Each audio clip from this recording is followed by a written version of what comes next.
इन दिनों लगातार जमीन पर एक्टिव राष्ट्रीय लोकतांत्रिक पार्टी के सुप्रीमो हनुमान बेनीवाल ने एक ऐसा बयान दिया जिससे उनके लिए मुश्किलें खड़ी हो सकती हैं।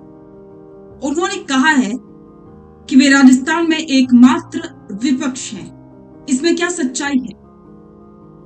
नमस्कार, स्वागत है आप सभी का द फैक्ट इंडिया पर और मैं हूं आपके साथ पूजा जादौन। हनुमान बेनीवाल ने ये बयान दिया है कि राजस्थान में एकमात्र विपक्ष हनुमान बेनीवाल ही हैं, यानी कि आरएलपी ही है। अब इस बयान के जरिए उन्होंने ये बात साफ की है कि राजस्थान में कांग्रेस जो विपक्ष की भूमिका में है वो विपक्ष की भूमिका नहीं निभा पा रही है। सिर्फ हनुमान बेनीवाल ही है जो राजस्थान में असली विपक्षी भूमिका में नजर आ रही है। अब सवाल उठता है कि इससे हनुमान बेनीवाल ने कांग्रेस से भी दुश्मनी मोल ले ली और बीजेपी के खिलाफ तो वो लगातार बयान दे ही रहे हैं। तो क्या इससे हनुमान बेनीवाल को फायदा होगा या फिर हनुमान बेनीवाल को आगे चल के बड़ी मुश्किलों का सामना करना पड़ सकता है? चलिए समझते हैं इसके सियासी मायने। सबसे पहले समझिए कि खुद को इकलौता विपक्ष कहने से साबित क्या होता है। बेनीवाल ये साफ संदेश देना चाहते हैं कि राजस्थान में बीजेपी और कांग्रेस के बीच अंदरूनी सांठगांठ है, जिसे वो मिल बांट कर राज करने की नीति कहते हैं। मदन राठौड़ के हालिया लीगल नोटिस और मित्रता वाले बयानों के बाद बेनीवाल जनता के बीच ये नैरेटिव सेट करना चाहते हैं कि वो किसी के सामने झुकने वाली नहीं है। वो खुद को राजस्थान के किसानों, युवाओं और दलितों की एकमात्र स्वतंत्र आवाज के रूप में स्थापित कर रही है, जो ना तो बीजेपी की सत्ता की ताकत से डरती है और ना ही कांग्रेस के दबाव में आती है। अब बात करते हैं इसके फायदों की। राजनीति में अब आप दोनों बड़े दलों के खिलाफ खड़े होते हैं तो आपको एंटी एस्टेब्लिशमेंट यानी कि सत्ता विरोधी वोटों का सीधा फायदा मिलता है। पहला फायदा यह है कि राजस्थान में जो वर्ग बीजेपी और कांग्रेस दोनों से नाराज है उसके पास हनुमान बेनीवाल इकलौती और सबसे मजबूत विकल्प बचते हैं। दूसरा, इससे वो राजस्थान में तीसरे मोर्चे के निर्विवाद किंगमेकर बने रहते हैं।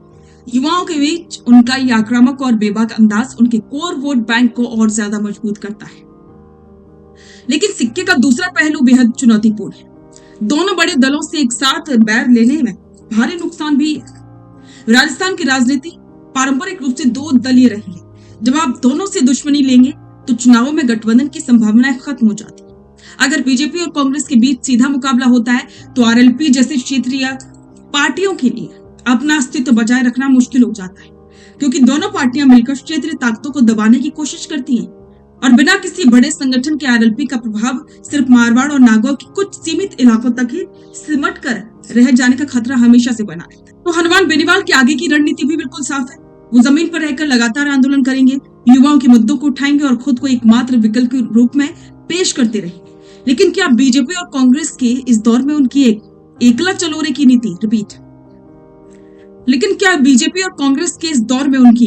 ये एकला चलोरे की नीति कामयाब हो पाएगी? क्या ये दुश्मनी मोल लेना उनकी राजनीतिक मास्टर स्ट्रोक है या फिर एक बड़ी भूल है? इस पर आपके विचार कमेंट बॉक्स में जरूर साझा करें और बने रहें द फैक्ट इंडिया के साथ। रुकिए और जरा ध्यान से सुनिए। क्या आप हमारी इन खबरों से अपने व्यापार को भी बढ़ाना चाहते हैं?